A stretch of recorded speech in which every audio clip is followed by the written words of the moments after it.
Some people walk in and the room shifts. They do not shout or perform. Something quieter pulls every eye toward them naturally. You have felt this before in real rooms. A calm person enters and the air softens. Conversations slow, heads turn, and curiosity quietly rises. Yet when you walk in, you feel smaller. Your shoulders tighten, your eyes drop, and your presence shrinks before anyone speaks. That ache of feeling invisible is not your fault. You are taught that charisma means volume, energy, and constant talking out loud. But the truth is gentler and far more useful. Quiet people hold a different kind of magnetism that loud people cannot easily fake. By the end of this, you will own three things: a grounded presence, a magnetic stillness, and one captivating skill almost nobody uses. That third one is the rarest of all. It is the move that makes entire rooms quietly orbit around you without effort. Before any of that, try this small shift today. Slow your walk by 10% the next time you enter a room. That single change tells every nervous system around you something powerful. It signals that you are safe, grounded, and not seeking approval. People read pace before they read words.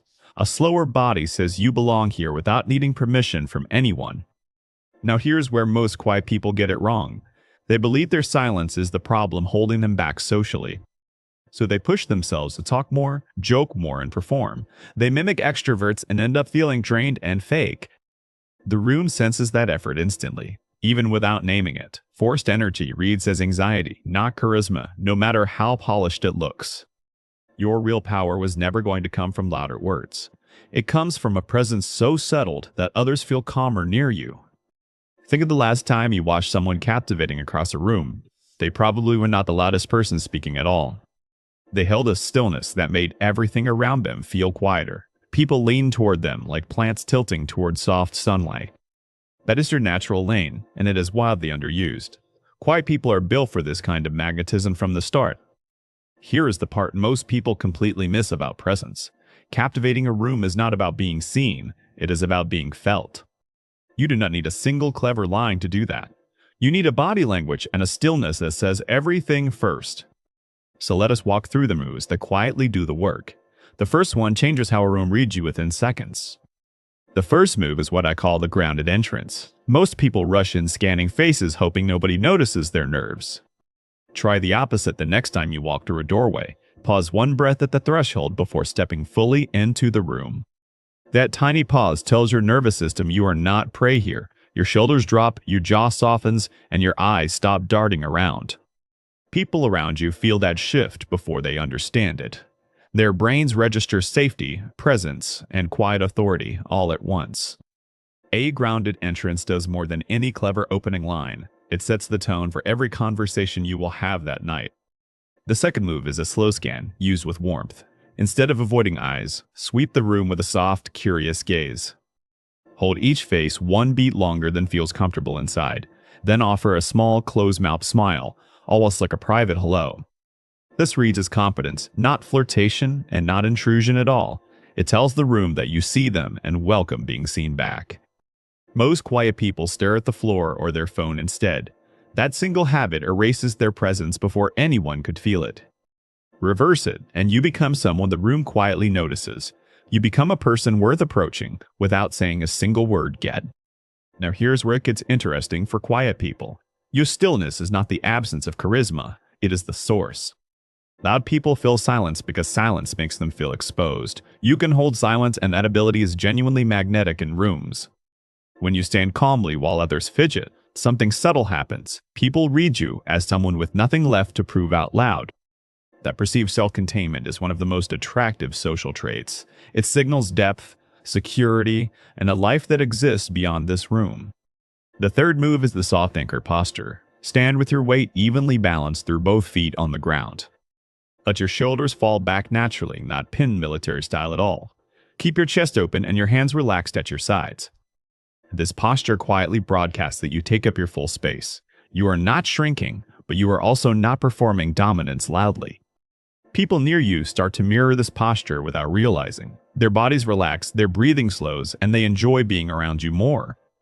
That is the decoding here, and it matters a lot. People do not consciously think about posture, they only feel its effect. A calm body next to them becomes a quiet form of comfort. They will not know why they like you, but they will. Here is a small body language move worth practicing this week. When someone speaks to you, turn your whole torso toward them. Not just your head, your full chest squared toward their direction. This single shift makes people feel rare, important, and deeply listened to. In a world of half-turned shoulders and divided attention, you stand out. You become the person who actually meets people where they are. Most quiet people underestimate the power of focused attention completely. Attention is the rarest gift in modern life, and you have it. You notice details others miss because your mind is not performing. You catch the small sigh, the glance, the half-smile, the hesitation. That observational depth is your unfair advantage when used with warmth. It lets you respond to what people actually feel, not just say. Before the next move, a quick question for you. Which of these feels closest to your own social experience right now? Do you freeze when you walk in or fade while talking? Drop a single word in the comments so others feel less alone.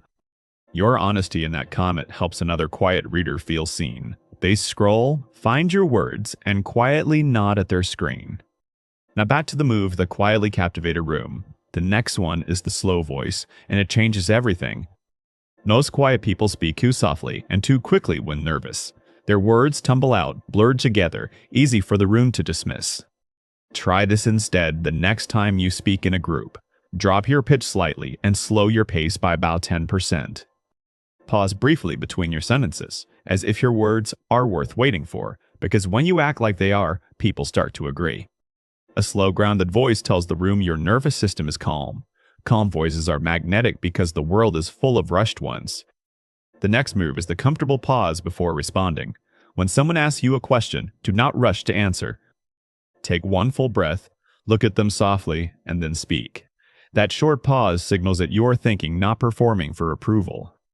People decode pauses as confidence, depth, and presence almost automatically. They feel that your answer is considered, not reactive or anxious. This is one of the easiest ways to instantly seem more charismatic. You do nothing extra. You simply stop rushing your own mouth. Here is an advanced nuance most charisma advice ignores entirely. Charisma is not loudness. It is making people feel seen by you. You do not need to be the most interesting person speaking. You need to be the one who is most genuinely interested in them. That small shift turns every room into a place you belong, because the person who pays warm attention always becomes worth talking to. Try a phrase that quietly does heavy lifting in conversations. Say, "That is interesting. What made you think of it that way?" Watch how their whole face changes when you ask that. They lean in, their eyes brighten, and they suddenly find you fascinating.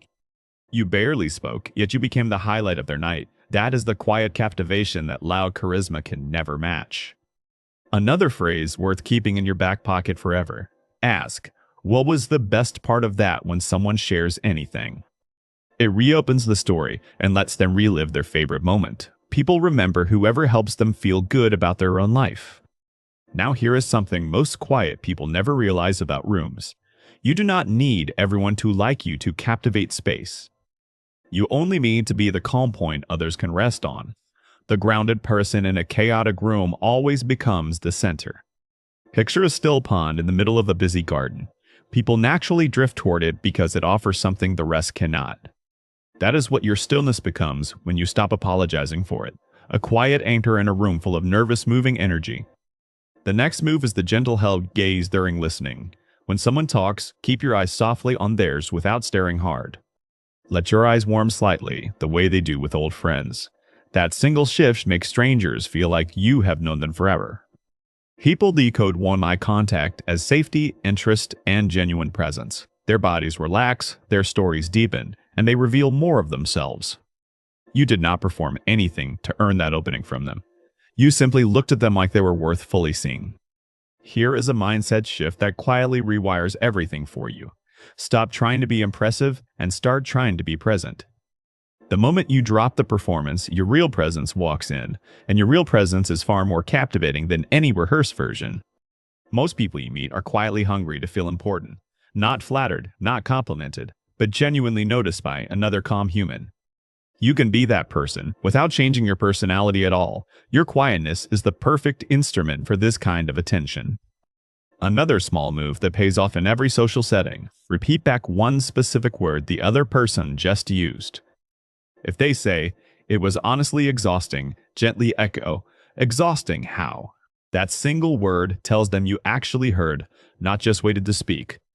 People open up to whoever makes them feel safely heard. Not whoever asks the most questions, but whoever listens with full presence. That is the listening secret most extrovert advice completely misses. Talking less is not a weakness. It is a quiet form of power. Now here is the deepest truth I want to leave you with. The room is not captivated by the person who tries hardest.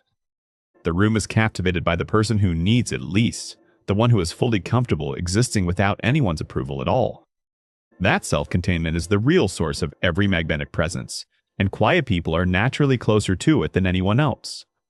You already spend time alone with your own thoughts and feelings. You already know how to be okay without constant external noise. That foundation is exactly what loud people spend years trying to fake. You were handed it early, and you can finally use it now. So stop trying to add more words, more energy, more performance. Start subtracting the parts that were never really yours to begin with. The calm walk, the soft eyes, the slow voice, the held gaze, these are not tricks, they are pieces of you finally unhidden. A room does not need your noise, it needs your presence. And your presence is something only you can quietly bring into it. Here's your small action for the next gathering you attend. Pause one breath at the doorway before stepping fully inside the room. Then walk slower, breathe softer, and let your eyes meet others kindly. Notice how the room begins to shape itself around her calm.